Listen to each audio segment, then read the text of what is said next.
Assalomu alaykum hurmatli kuzatuvchilarimiz. Bugun bizga qo'shni davlatdan shunaqa bemorimiz kelganlar.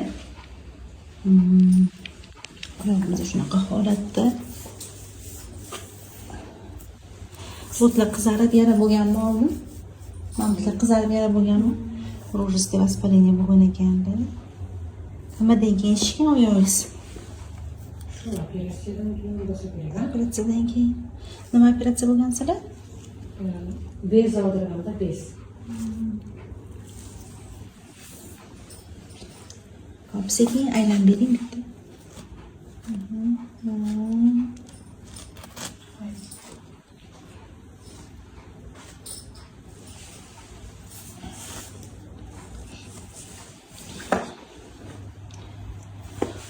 To'poqlarimizda ham shunaqa shishlar bor.